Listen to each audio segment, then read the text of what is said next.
Yes, sir.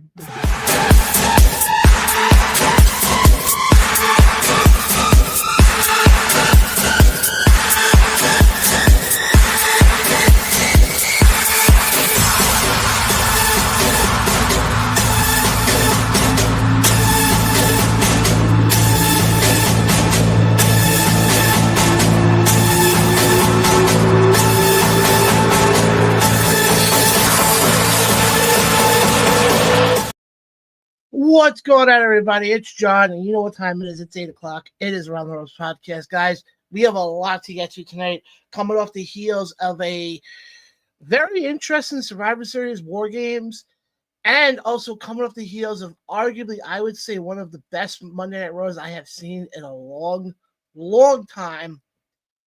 But I am going to go share the show so we can get people to watch and listen. Obviously, that's why I've been doing the show for the last 3 freaking years. Hold on. Nope. Divert. Yep, hold on. Hang on 1 second. Okay, now it's not letting me share. What the fuck, Facebook? Why are you not letting me share now? There we go. But hopefully everybody's doing good. Obviously, you guys know where to find us. You can find us. We are on Facebook. If you're watching us on Facebook, we're on Instagram. You're on YouTube. Just especially if we're on YouTube, go subscribe, please. It costs you nothing. Does wonders for us. I'm also going to preview the upcoming NXT Deadline happening this coming Saturday, live from Minneapolis, Minnesota. And actually, NXT, I gotta admit, is done. Unfortunately, and you guys know this very well, I don't get the ability to watch NXT live because obviously I'm live with you guys. But the clips I saw, NXT is really doing something right now. And let's actually dive right now into what's going on right now with NXT. Because NXT on the 7th is going to have NXT Deadline. And it's going to be, I think, a rather good show. If I had to say so myself. A rather interesting show. And one that, I mean, people have to also remember, it's the last. Now, this is where the interesting part comes in. It is technically the last PLE on the WWE Network. And I know somebody's going to sit there and say, but wait a second, what happened to, I thought basically what's happening now is if you live outside the United States and you live and you still have the network.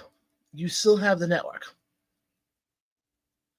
But I'm just pulling up right now the card for NXT Deadline. And it's going to be a rather interesting show. Guys, as you guys know, you guys can leave your comments below. I'll definitely read them throughout the entire show. That's basically your way of interacting with me. Just hold on 1 second because there's one other part. There we go. But guys, like I said, coming up on December 7th, let's start off with the Men's Iron Survivor Challenge match to determine the number 1 contender for the NXT title. Right now, it's Wesley versus Javon Evans versus Nathan Frazier versus Ethan Page versus the winner of tonight's Last Chance Rumble.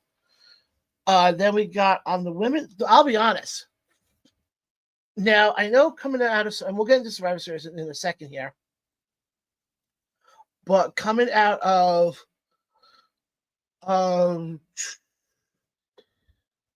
David, I'm going to get to that in a second because that's the first thing I thought of when that happened.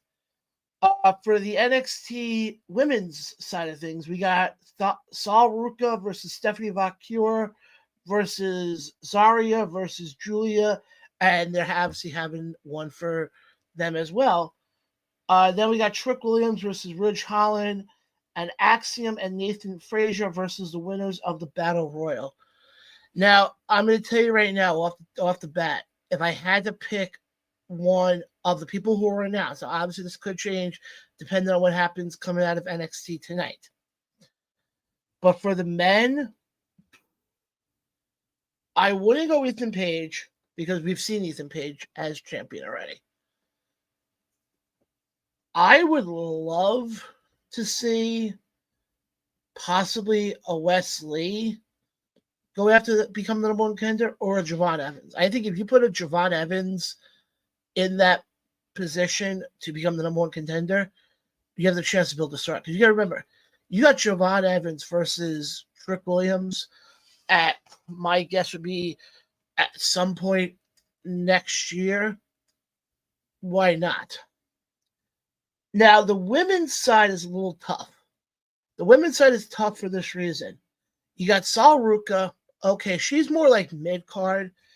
But then you got Stephanie Vaquer, Zarya, and Julia. Your three top sign-ins right now in the company for the women's side. If you have one of them lose, is that going to almost hurt them? I think it depends on how that part of the match plays out. Because to me, would I want a Stephanie Vaquer to lose? Because realistically, it would be against Roxanne. So realistically, it could be any of them. The one I would love for it to be is Stephanie. Because I think if you do Stephanie and then potentially next year do a program between Stephanie and Julia, or Stephanie and Zarya, hell, you can even do a program of Sal Ruka. But with that one also depends on who the last person is going to be. Trick versus Ridge Holland, I think it's got to be Trick. I like what they're doing with Ridge Holland right now. And looks like we got some comments coming in here. So let me go. Actually, Dave, I'll read yours in a second. But a good friend of the show, AJ, says, "What's up, JB? Went to my first AEW show last week." AJ, they were in where were they last week? Was it Pittsburgh? Not Pittsburgh. PA? And don't worry, we're gonna touch on AEW in a bit here, off of the comments with what happened with GCW. Axiom and Nathan Frazier, this one's gonna be a tough one. Because as of now, we don't know who they're facing. It could be any of the tag teams. Oh, Chicago. Okay. Oh, yeah. I should have remembered. Thanksgiving. Duh. Since AEW's been around, they've done AEW in Chicago. I gotta admit, Chicago to me is one city that I would love if the opportunity ever came to experience a wrestling show. Because I mean, the conversation has always been, you look at when you look at pro wrestling, the biggest crowds you're always going to say are the New York crowd, the Chicago crowd, Boston, London. Chicago's always, especially if it's either AEW or CM Punk happens to be there. That to me is the big one. And that to me is the one that's one city. And then obviously Philly, can't forget about Philly, especially at the 2300 Arena, which, guys, later on, I do want to address those two shows, the Titan show this week and the Philly show next week. Nothing bad. Just want to address what's going on with that. But what I'm curious to see, though, what's going on, Mark? What's going on, Richard? Guys, I'm glad you guys are checking the show out tonight. It does mean a lot. Keep the conversation going in the comment section below. As far as with this show, I think overall, like I said, I think if you look at the undercard, and we just kind of went over the undercard with Trick and Ridge and Axiom and Nathan. I mean, this is NXT, since Shawn Michaels has taken it over, has done very well. Now the question is going to be, though, this is you got to go out with a bang here for Deadline. Well, now that we have more people in here, I'm going to ask you guys, who do you see winning the Iron Survivor Challenge for both the men and women? I'll go through the list one more time. On the men's side, we got Wesley versus Javon Evans versus Nathan Frazier versus Ethan Page versus mystery opponent, which obviously we won't know until tonight. For the women's, it's Sol Ruka, Stephanie Vacchio, Zarya, Julia, and obviously again another mystery person. So we don't know how those are going to play out. So who do you guys see winning those? But I mean, like I said, overall, I'm looking forward to it. Obviously, we'll have total recap for you guys next week. I also want to mention, guys, in regards to what we got coming up the next couple of weeks, we don't have many shows left. I mean, we are getting close to the end of the year, so at about 8:30, 8:40, actually 8:45, I'm going to make an announcement as to what we have coming up, because we got a lot of stuff coming up and we only got a few more weeks left. Richard, it's interesting that you say Ethan Page. If you don't mind me asking, we've seen that already, though. We've seen Ethan Page with the title. I think at this point, Ethan Page should go to the main roster at this point.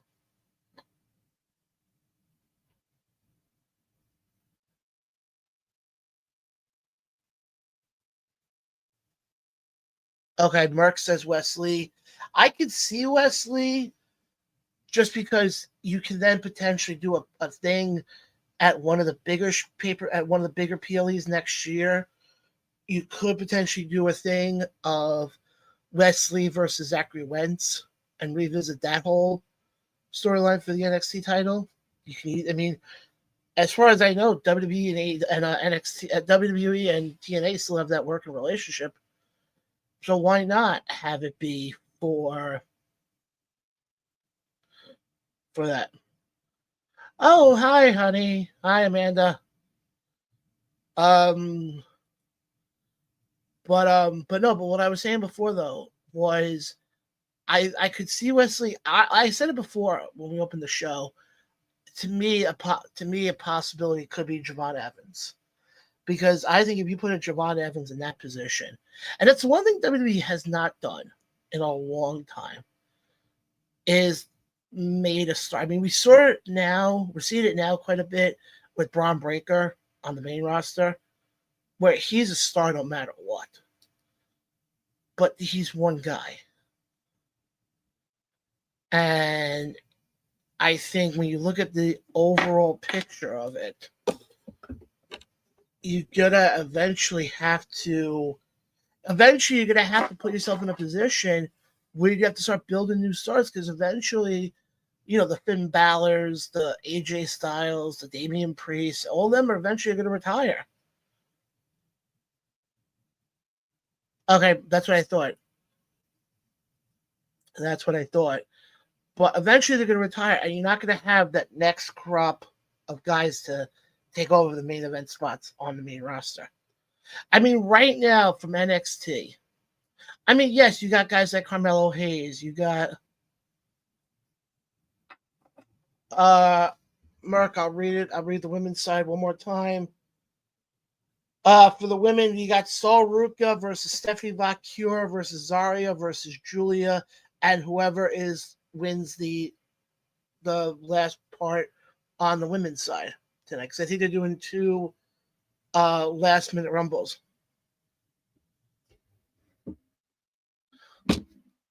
Hi, Atrio. Wait, Atrio, what did you watch? I'm confused.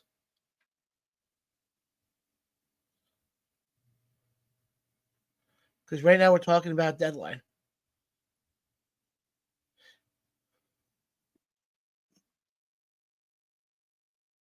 Yeah, Mark, I can see that. You talk about Zarya.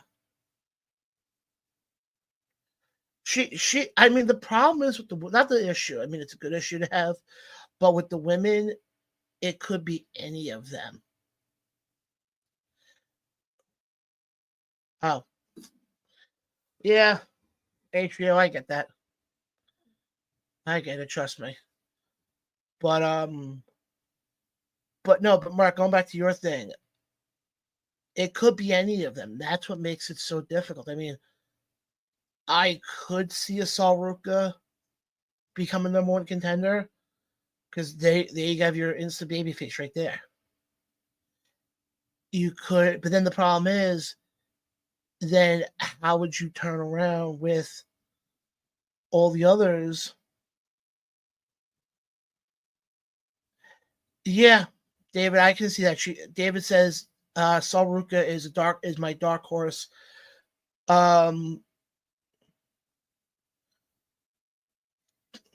For a near future. Honestly, David, here's my issue. I agree with you. I get what you're saying, but my whole thing is this. I just went through the whole list. Obviously, I don't have to go through it again. Go back and watch the replay. You guys will hear it. But when you look at that whole list, I can't see it being one of the new ones yet. I mean, I think they're all talented. I think that's going to just come up and like, because you could have you can easily if it is a Zarya or if it is a Stephanie Valkyrie or if it's a Julia even, you can have Sol Ruka turn around and go, "Oh, you guys just came here. You guys think you guys deserve the main?" I don't think so. But again, that's what makes wrestling so much fun, as we learned last night on Monday Night Raw. But no, overall, like I said, I'm looking forward. Deadline is on Saturday, December 7th. Also Pearl Harbor Day. And then you got nothing else really WWE until we get to the Rumble in February. Oh, strike that. No. Strike that. Because you do got Saturday Night Main Event coming up December 14th, live from Nassau Coliseum right here on Long Island. So you do got two more shows coming up, so to speak. And we'll get more into the Saturday Night Main Event later on, or maybe even next week we'll get into that. Because that's starting to look pretty damn good, especially we found out last night that we're going to have Gunther versus Finn Balor for the heavyweight title. Don't be surprised if Damian Priest doesn't interfere on that one. We also found out last night Liv Morgan will take on Io Sky. And then obviously we know the big match, Cody Rhodes versus KO. So it's going to, like I said, Saturday Main Event next week, Nassau Coliseum, should be a good show. And to anybody who's asking, no, I am not going to the show. But like I said, as far as Deadline, it looks like it's going to be good. So we'll see how that plays out. But guys, definitely keep the conversation going. Guys, as you can see on the bottom, we do have a Pro Wrestling Tees store. Search Around the Ropes Podcast for all your official merch. Guys, it would be great if you guys buy the merch. Go show support for the show that you guys have been watching every Tuesday for the last 3 years. God, that's so weird to think that's been 3 freaking years for the show. But we're going to shift gears here now for a second because I do want to get into...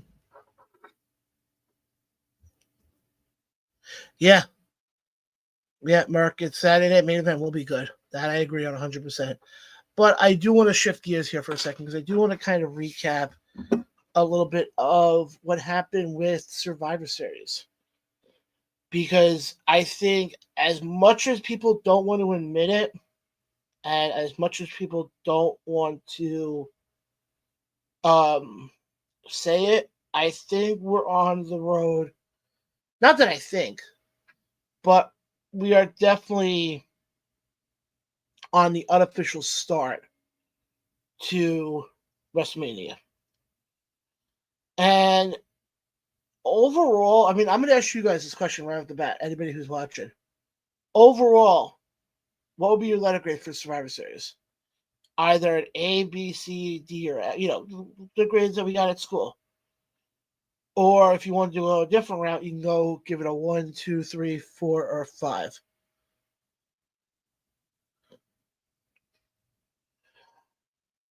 Mark, I heard that as well, that they're teasing Gunther and Goldberg, but that wouldn't be till probably sometime next year. That wouldn't be till we get to... Oh, excuse me. Until we get to like a Mania next year. All right, so I'm gonna hold off on the two War Games matches till the end. But let me talk first about the undercard. And first match we got here is Shinsuke Nakamura taking on LA Knight. This one actually surprised me. And it surprised me for this reason. Nakamura we had not seen in months. Even when we did see him, somebody put out a thing.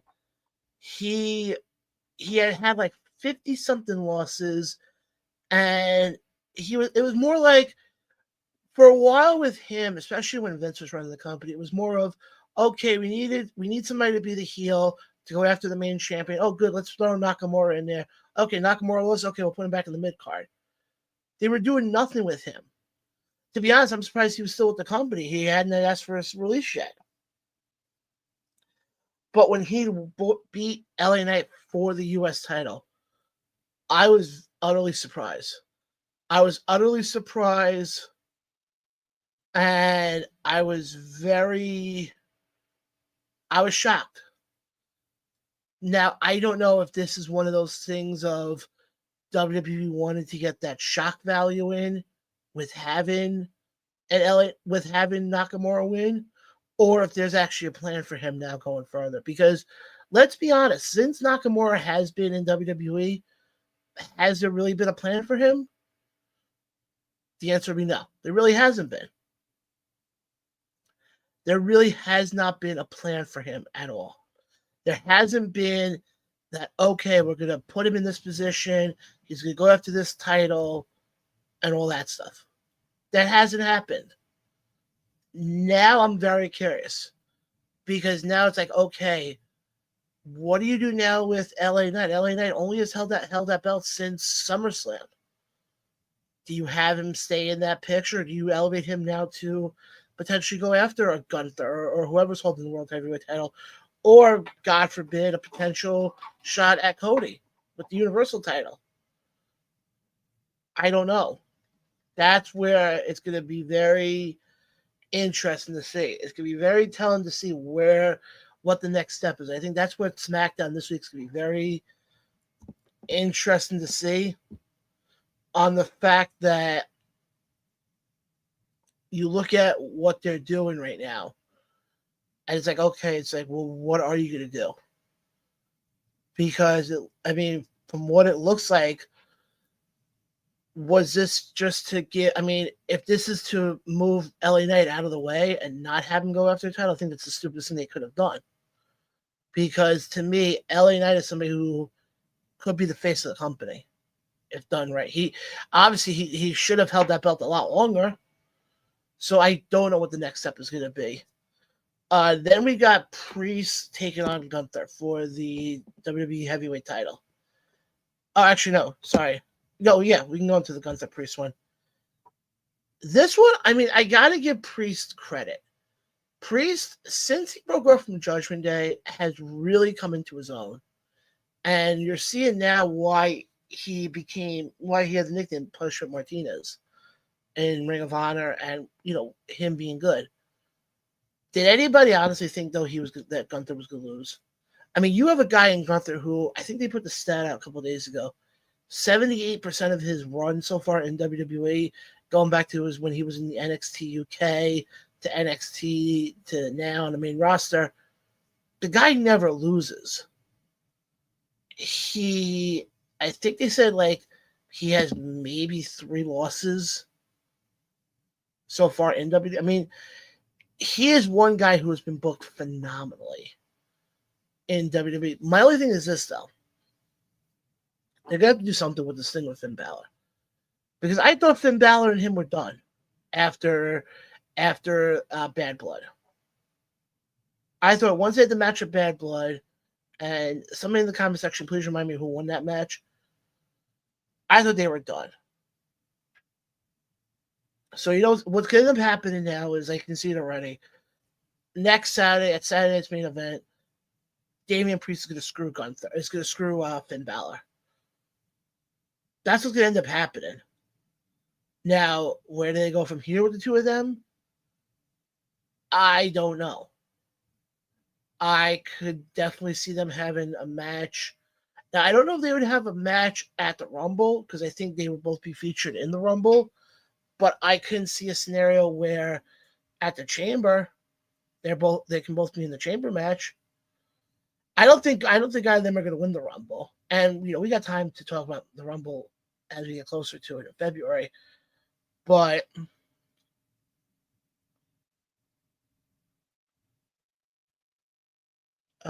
John, do you know what company Priest? Yeah, Mark, that would be the Monster Factory. I remember that because I remember when I was down there a couple of weeks ago, there was a big poster and he's on the poster. Oh, wasn't it also Ace? I know he did some training at the Monster Factory, but why do I feel this could be a question? That's the answer could be Ace. Why do I have a feeling that's what this is gonna be? But no, like I said, as far as this one, I think what's going to end up happening with Gunther in the long-term storytelling is he's holding that belt till we get to Mania, till we get to Vegas in April. And from there, there's only one person I can see him dropping the belt to. And as much as I hate to say it, because I think it would make perfect sense, I think it's going to be him and Cena. And I think that's how we get Cena 17-time champion right there. Yeah. Mark, I kind of had a feeling when you asked that question, I had a feeling it had something to do with Ace. Because, Mark, if I remember correctly, he's from the Bronx or Jersey City.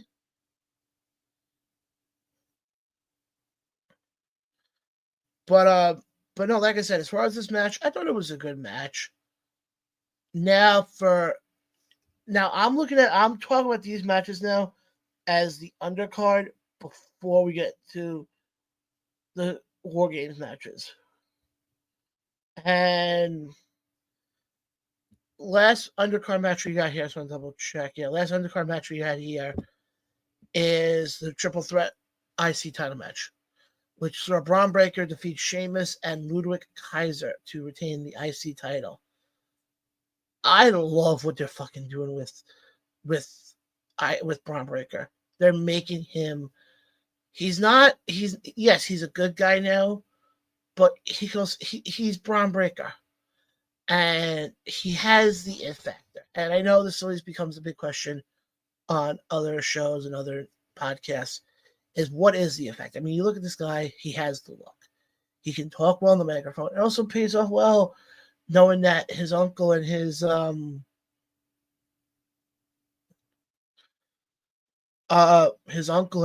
were one of the greatest tag teams ever, known as the Steiners. But I love this match. And I think Ludwig Kaiser, to me, is somebody who we are going to see in the IC title picture come 2025. I think there's that old saying that we were talking about in pro wrestling. You either go over or you get over. While Kaiser didn't get over, he didn't, get the win.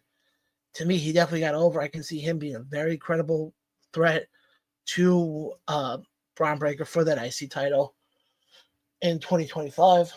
Very easily can see the two of them going at it again. Hell, I could even see going as far. Wait, what did he? That's what I thought he is from the Bronx.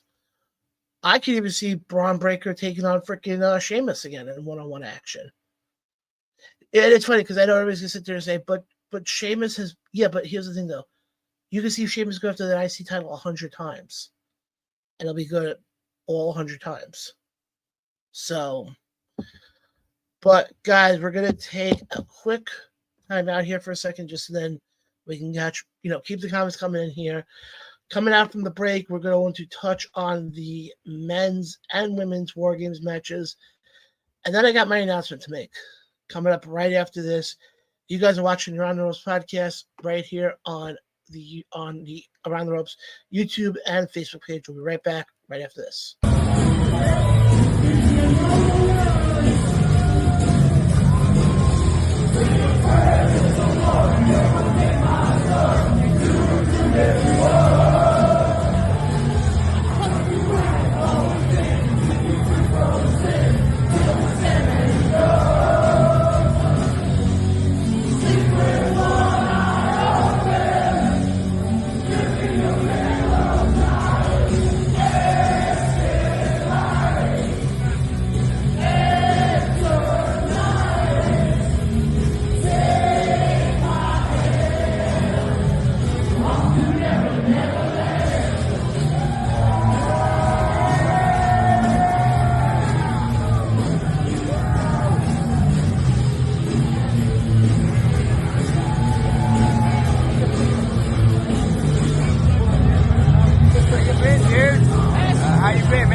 And we are back live right here in the Around the Rose podcast. One of the things that I will be planning to do as we get into next year is have other songs be played so you guys don't have to constantly hear.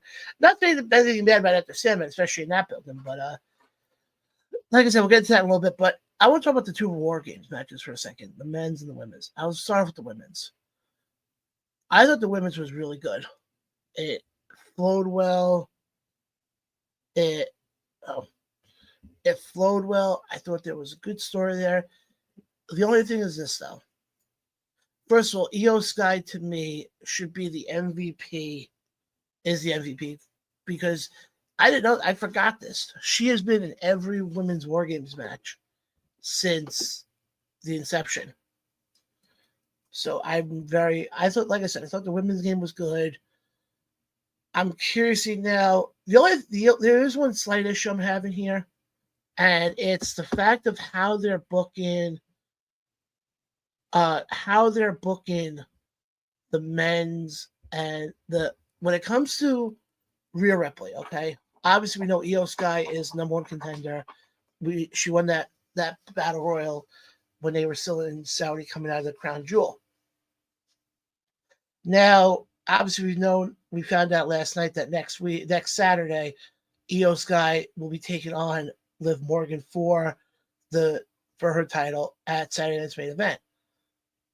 But is anybody really intrigued by that, or is everybody more intrigued by Liv Rhea still? Because even though Io is number one contender, I feel personally that they're pushing Rhea more than the number one contender. Wow, there's a name for the past. What's going on, Stomper? Well, I don't know. Can we call you the Stomper now? Because I know some stuff went down between you and your cousin there. But that's my issue though. Is I feel like they're pushing more with Rhea. Oh, that didn't feel good. That they're pushing more with Rhea than they are with Io. And I don't know how that's going to play out.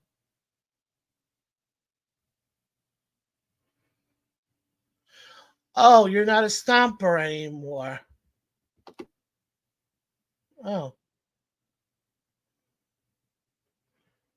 Yeah, you got to catch me up on what the hell happened, because last thing I remember was you were still tagging with your cousin there. Or your brother. Well, I don't know anymore with you two. I would say I'm surprised you didn't think I'm surprised, in all honesty, I'm surprised you knew it was me. I'm surprised you didn't want to sit here and say, "Oh, hi, Garrett."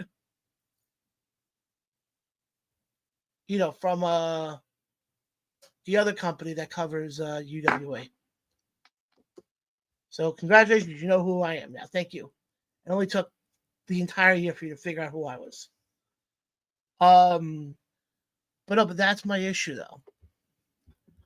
When you look at you look at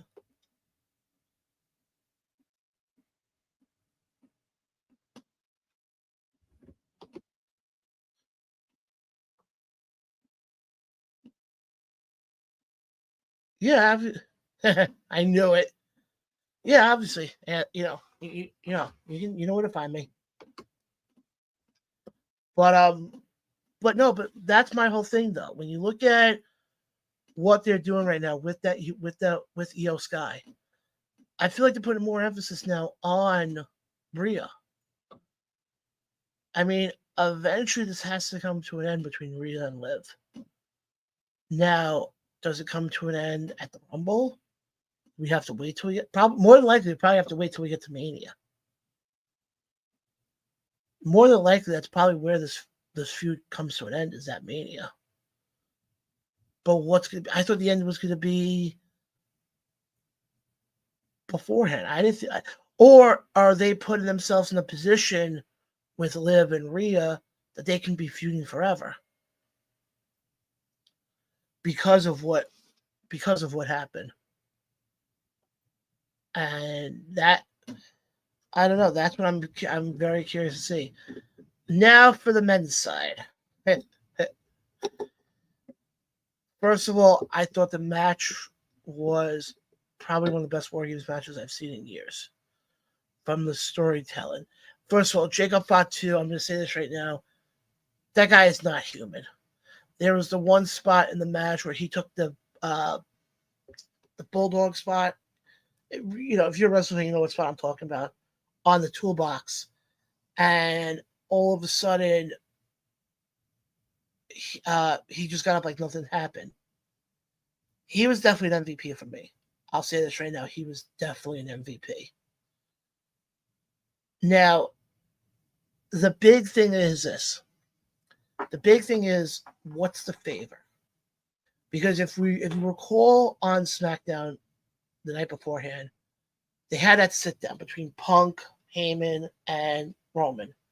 And Punk kept saying, I'm not doing this for you. I'm doing this because he owes me a favor. And he said, our wise man, Paul Heyman. Now, my question is this, though. What is that favor?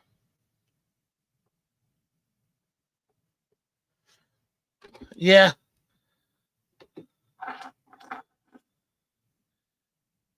Yeah, he no-sold it. But you know what's funny, though? David, you bring that up. He may have no-sold it, but that's who he is. I mean, we've seen it throughout this entire run so far with him, Tama Tonga, and Tanga Loa. I mean, if you guys remember, go back, was it a month ago? Yeah, a month ago. And they were in the ring with Jey Uso. And all of a sudden, it was, the comment basically was, something to the extent of, oh, well, why'd you bring them in? The whole 9 yards. Look at what they're doing. But as far as his favor, though, Bully Ray kind of talked about it on Busted Open yesterday, and they hinted at it last night. Punk wants one thing, and he wants the one thing that has eluded him his entire career, and that's the main event spot of WrestleMania. Now, the issue is going to be, how does he get there? Because obviously we know he's going to have cross paths at some point with Rollins. And yeah. And by the way, David, David, out of anybody, you should know this. You are allowed to curse. But my whole thing is this, though. How does he get to WrestleMania? I mean, are we looking at a possibility where, I hate to say this, I know this has been talked about quite a bit, but could we see a possibility where Punk somehow beats Gunther for the title, Rollins wins either the Rumble or the Chamber and challenges Punk at Mania? I mean, that's a possibility. Somehow, some way, we're getting Rollins and Punk at Mania. How we're going to get there, I have no idea. But, I mean, that's the only thing I can think of as being the favorite. That's obviously we saw last night on Raw. I mean, they didn't specify that that's the favor, but they really hinted at it that was the favor. And I can see the scenario playing out where Punk turns around and says, look, I want the main event spot, and he's coming with me, and points right at Heyman. It's okay. Guys, in about 5 minutes, we're going to have the announcement about, just some stuff. And then actually, I had a question I want to ask you guys. I'm going to start off with this, and then we'll get back into Survivor Series here in a second. How would you guys feel about more live content on the podcast going into next year? Now, what I mean by that is this. How would you guys feel if I did, obviously you guys know Yeah. No, David, I'll get to your comment here in a second. How would you guys feel if obviously Around the Rose podcast will still be around next year? That's not going to change. But since there's so much going on in the pro wrestling world, how would you guys feel? And I'm asking you guys this outright because obviously I trust you guys' opinion. If Around the Ropes podcast aired 2 nights a week, Tuesday nights and Thursday nights, same content, 8 to 10, but I was thinking about doing it that way and kind of splitting up everything. So, these shows aren't so long and I can cover everything because you guys have to realize something now. Now that it's me doing it, and I don't mind doing this by myself. I love doing this by myself. It's tough to cover everything. And I want to cover everything. I want to cover Monday Night Raw. I want to cover NXT. I want to cover Dynamite. I want to cover TNA. I want to cover SmackDown, Collision, all the independent stuff. But I can't do that once a week. Because if something happened on Monday Night Raw, well, let's say something happened tonight on NXT.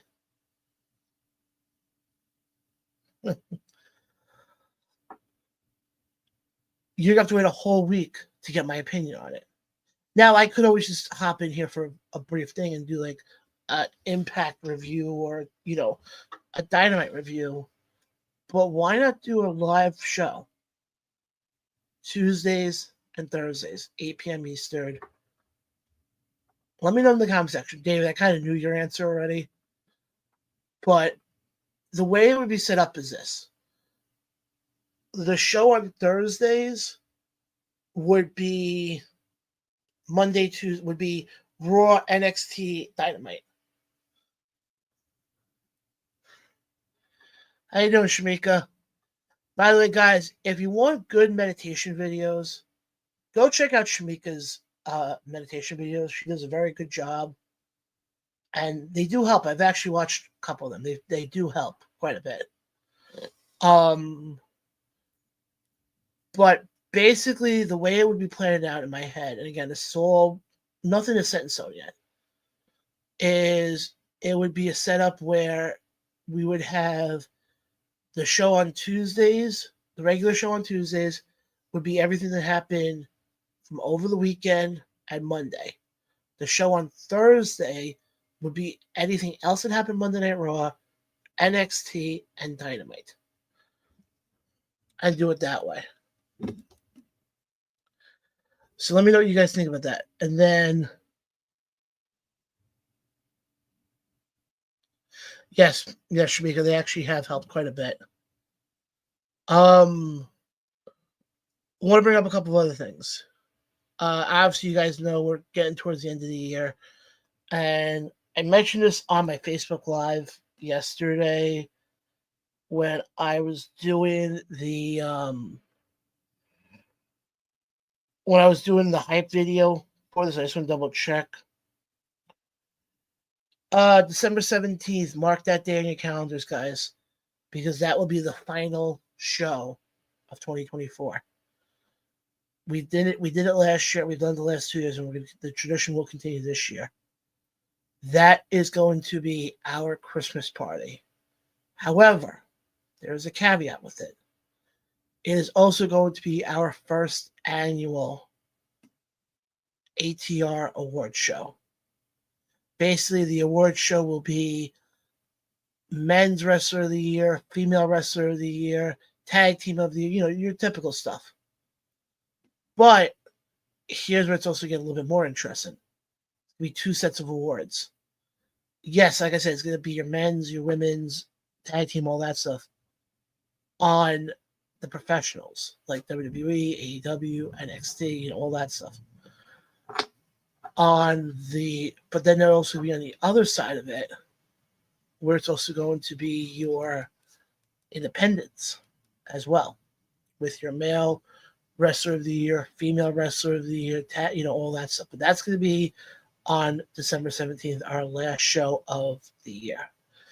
And on top of that, I'm also hoping if I can somehow pull this one off, it would be fantastic to have some special guest people joining us just to kind of give that culmination to a very fun year. So, guys, again, and I'll put a post out later on through our Facebook page. But again, I do want to let everybody know December 17th, our last show of 2024. And also our first annual ATR Awards show. So we got that coming up. Obviously, like I said, it is our last show of the year. Oh, and then that's the other thing I was going to just make a quick mention of. I know I talked a lot about the Titan show this week and a lot about Battleground next week. Unfortunately, I will not be at any more shows I'm taking the rest of the year off. Obviously, come next year, I'm back on the saddle. But for this year, no.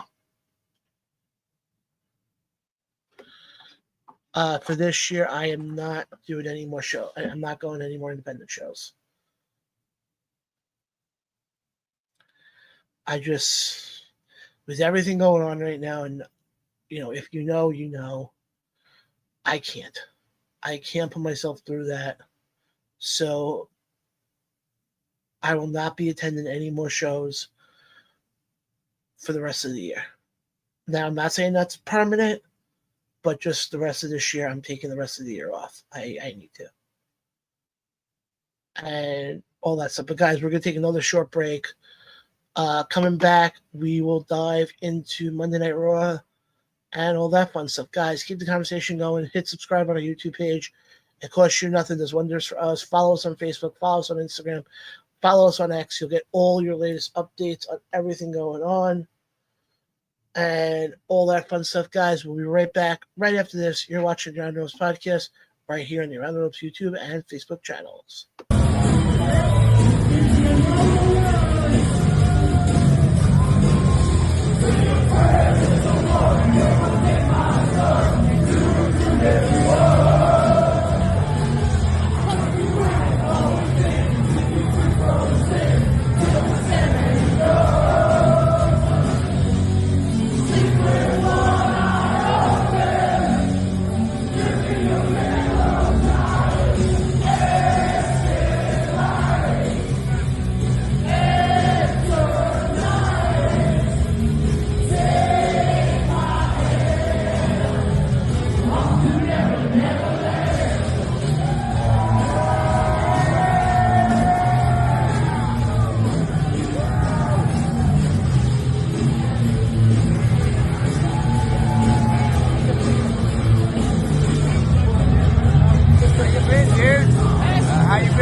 And we are back live right here in the Around the Ropes podcast. Guys, again, keep the conversation going and all that fun stuff. But I do want to dive into what happened last night on Monday Night Raw. Overall, I thought the show was amazing. I thought it was really done well. I want to talk about the segment everybody's talking about. And that's the segment with the New Day, where they were celebrating the 10-year anniversary of the New Day. And all of a sudden, yeah. I know David kind of touched on this, left a comment earlier, and I said I was going to get to it. I'm going to get to it now. He did call it. And I'm going to eat some crow right now. I didn't expect them to stay as a tag team. I really thought that Kofi was going to turn on that Xavier was going to turn on Kofi, that I thought it was going to be played out somehow. Yes, David, I'll even do you one more. Yes, you did call it last week. And I'll admit, I was really surprised. I really thought they were going to break the two of them up and then have them work a program going into Mania and then have them go their separate ways. I did not expect them to stay together. I didn't expect they were going to turn both. I didn't expect them to both turn on fucking Big E. And I know there's people who are saying, oh, they don't like what WWE did. What WWE did is something that if you've been a fan of the show, you know I bitch about this a lot. WWE did something they haven't done in a while. And that was be unpredictable. No, like I said, unless you're David, by the way, since you predicted that last week, can you give me the lottery numbers for tomorrow so I can win it and then I don't have to work ever again? No, you can't do that? Damn it. But I was very surprised. I was very surprised by that because of the fact that I didn't see that. I didn't see that coming. I did not see them coming. But now I think the best way to describe it, though, is I don't think this is the end of New Day. I think we're just getting a different New Day.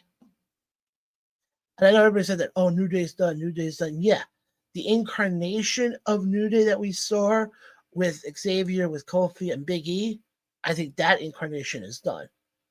I think we're about to have a new incarnation. And I hate to say this because of how it came off, but Kofi and Xavier had a lot of good points last night when they were cutting that promo. And they made the comment of, they made their comment of, something to the extent of,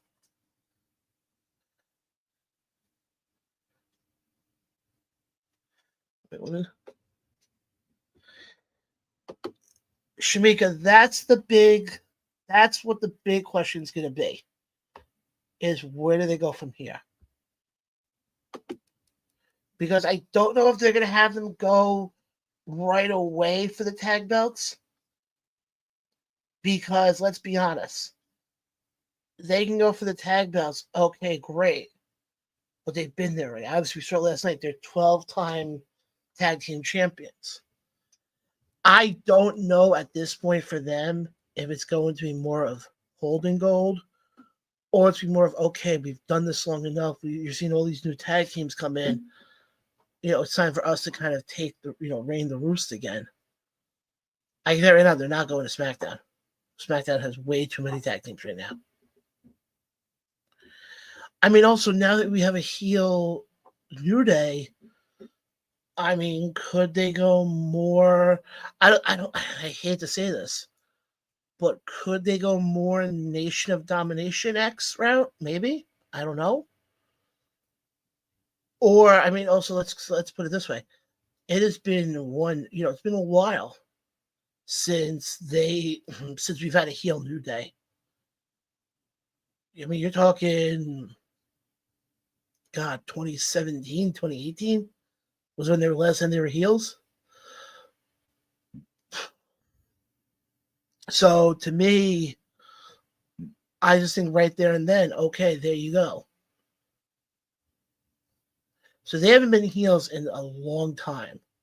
And you see a lot now in pro wrestling where guys, there's very few tag teams or there are very few people who stay either one side or the other. You never see them flip-flop. Well, a lot of times you see them flip-flop more now than anything. And you see a lot of times they will, a lot of times you'll see them jump back and forth.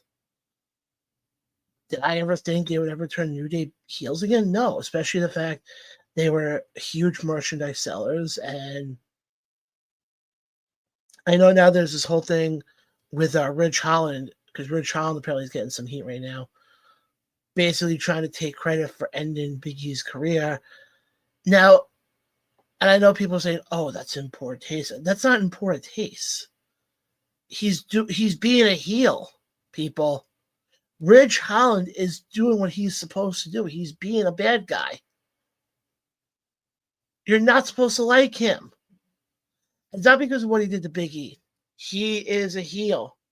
And like I said, Heels are not supposed to be liked. And that's the best way to look at it. That is the only way you can look at it. Oh, what the hell's happened? There we go. That is the only way. Just hang on 1 second here. Because I don't want to make the other announcement until I get confirmation first.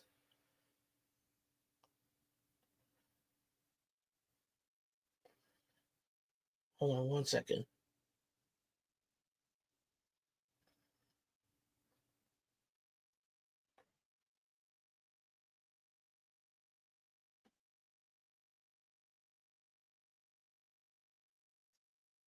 But that's the thing though, is Ridge Holland is supposed to be a bad guy.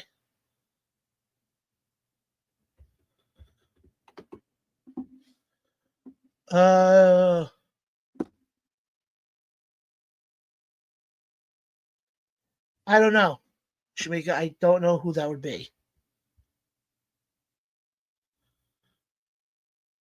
I don't know. That would be interesting. I think that'd be the first time where it's not the team that's feuding with them, it's the manager that's feuding with them. I mean, but realistically, who would that be though? What team would make sense? Well, now here's the other thing though. People are also forgetting it. I don't know if what's going on with Big E's contract. Because Big E's contract is supposed to end in 2024, and I don't think they added injury time to it. And I don't know, as long as I know, I don't know if they added. So if they didn't add injury time, and his contract is up, maybe that was the end of Big E and WWE. I'm not trying to speculate anything. I'm just saying. David says, I'm wondering whether or not Big E will one day make a miraculous comeback. I get weird vibes during the segment. I know that they said Big E is permanently on the shelf, but when Woods and Coffey mentioned Edge, Angle, and Austin, they got me wondering. I don't know. Because also they also mentioned what's his face? The commentator said it last night on Raw. It was the first time he was on Monday Night Raw or Smack. Oh no, was it him or Wade Barrett? One of them said it in 4 years. So I don't know verbatim if it truly is. I don't know what the future is. I can sit here and speculate like every other podcaster does, every other host does, but none of us know. Because, and it's like I said before, there wasn't that injury time added like we saw with AEW did with Ray Phoenix. There wasn't an injury time added, and his contract does expire at the end of the year. So I don't know if it's going to be the type of setup where, that was his swan song almost. I'm not sure. So that's one thing that we're going to have to wait and see in the next couple of weeks is, and also if Big E does return, I hate to say this, I think this would be I'm kind of far-fetched on this one, but it would be interesting. Okay, hear me out for this one for a second. Who knows what's going on with Keith Lee right now in AEW? But again, I'm speaking in hypotheticals here. What if Keith Lee was to come back? I mean, Xavier did kind of poke fun at Keith Lee's sister, who is Big E's girlfriend. Not Big, no, hold on, strike that. He did poke fun, I fucked that whole thing up. He did poke fun at Big E's girlfriend, who is Meechan's sister, who is the girlfriend of Keith Lee. So could this be the door? And if Big E is healthy, where we could get a potential tag team of Xavier and Kofi versus Big E and Keith Lee? I'm just speculating here. I could be totally wrong, and I'm probably way off on this, but I've seen much worse. I mean, could that be a possibility?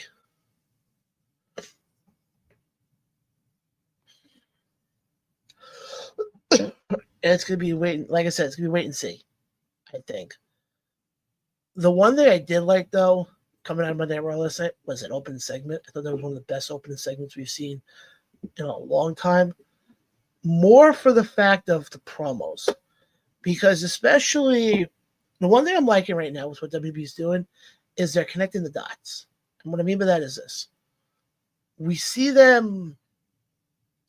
Sami Zayn last night turn around to Seth and go, well, you created this monster where you put the chair in his back 10 years ago. Connecting back to when Seth turned on the Shield 10 years ago. But then Seth turned around and said, yeah, but you kind of did the same thing as well when you put the chair in Roman's back at the Rumble last year. So, yeah, I think it was the Rumble. So I like the fact that they're connecting the dots here. As far as, but the biggest thing also we're all forgetting here, Drew McIntyre's back. Like I said, I think Monday Night Raw in the next couple of weeks, as we do get closer to that Netflix start, which will be January 6th, which actually is going to be kind of funny when you think about it because, well, I'll get to that now because, like I said, our last show is December 17th. We're not coming back until January 7th, that Tuesday, that first Tuesday of the new year. So I'm not sure. We're in a very interesting time right now. I think it's the best way I can say this for WWE. Because of the fact that, we have Saturday's main event coming up next week. We have the move to Netflix in a couple of weeks. You have those two right there. Then you got right after that, you're only a few. Once we get past that debut on Netflix on January 6th, you're only a few weeks out from the Rumble in Indy. A Rumble that who knows who. And it's funny because for years we always kind of had a hunch of, okay, this is the guy who they're gonna have win the Rumble. The Rumble coming up in 2025 in Indy, I don't know who's going to win. It's really going to be up in the air. And then after the Rumble, obviously we got Elimination Chamber coming up beginning of March. And then we're at Mania. So the start of 2025 is going to be real boom, boom, boom, boom, boom for the WWE. Quickly, I do want to touch a little bit on AEW, especially with what we just happened recently with GCW, where GCW just did their show last week at the American Dream Hall in New Jersey, and Ricky Starks showed up. And then it was announced maybe an hour after that Ricky Starks was going to be doing some shows with GCW. Okay, fine. Effie, who has his own podcast, made some comments in regards to Tony Khan. Because basically poking fun at the fact of AEW's doing a show at Hammerstein a couple of days after GCW does a show, or like within that time period.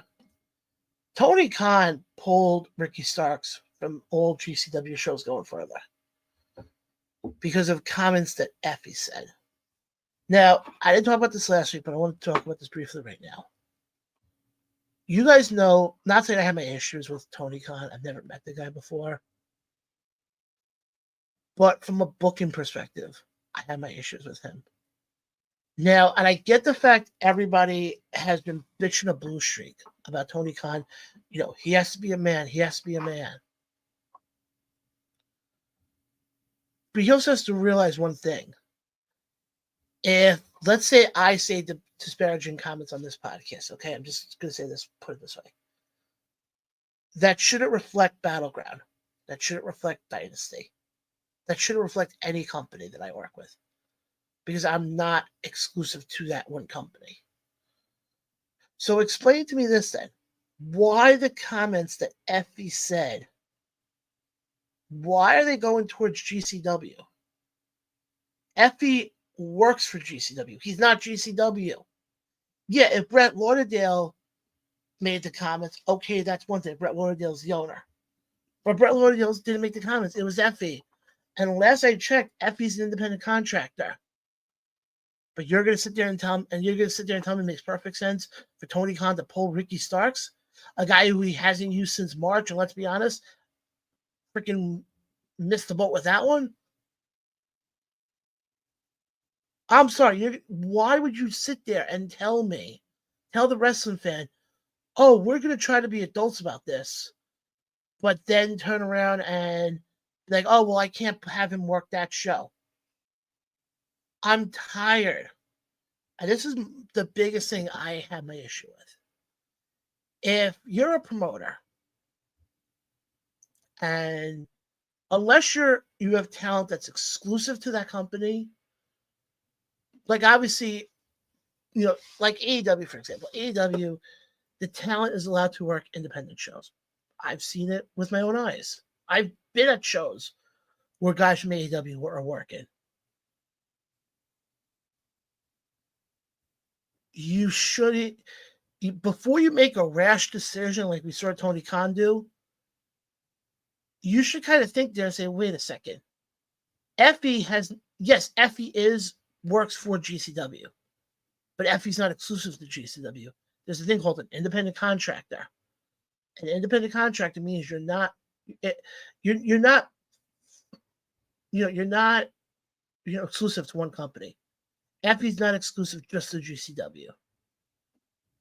So why pull Ricky Starks from that? I mean, eventually he's going to go to WWE.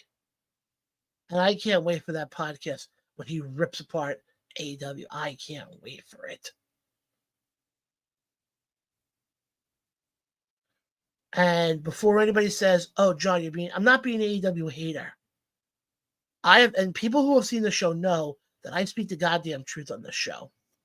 And the problem is, you look at what one of my issues that I've had with AEW, I've had it for a while now, is the fact that Tony Khan comes off a lot of times like a child, like a baby. Great example. Look what he's doing right now to Rey Fénix. Rey Fénix, who is talented enough, should be a mainstay either as a singles wrestler or with his brother Penta. And you're allowing Penta to walk out of, you're allowing Penta's contract to expire. You're not going to resign him. So in essence, he's a free agent now, which means more likely he'll be in WWE in a couple of months. But you're not going to let him. You added the extra time to his contract, and basically now you're saying, well, we're not letting him out of his contract, but we have no plans for him. Why? I mean, I know why they're doing it. They're trying to do it with the hopes that basically WWE forgets about him and then he ends up crawling back. All you're doing, listen to the voice, listen to the words coming out of my mouth.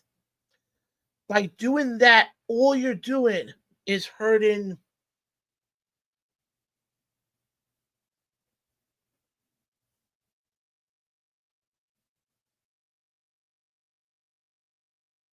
that's my issue with what they're doing. To me, it is wrong. It is wrong what they're doing. But guys, I'm gonna wrap things up right now because, like I said, I got really nothing else to talk about. I do appreciate everybody who watched. I do appreciate everybody who listened. Guys, we will be back live next Tuesday, 8 p.m. Eastern. Guys, enjoy NXT Deadline this weekend. It should be a great show. I will be, like I said, I'll be back live next Tuesday. That would be, if my math is messed up here, that would be better. On the 10th for our second to last show of the year. And guys, I will say this much. I will have at least a special guest co-host on the 17th for this award show. Don't know who yet, but I'm going to try to find somebody. But guys, go follow us on Facebook, subscribe to us on YouTube, follow us on Instagram, go to our Pro Wrestling Tees store for all your official Around the Ropes merch. And guys, go share the show, show your friends, your family, whoever you know in your life who's a wrestling fan of this show. Because guys, 2025 is going to be a huge year for us. And I could not do it without you guys. Again, guys, appreciate all the support. You know I always love you guys. We'll see you guys next week, 8 p.m. Eastern, right here on the Around the Ropes YouTube and Facebook channels. But until then, stay classy.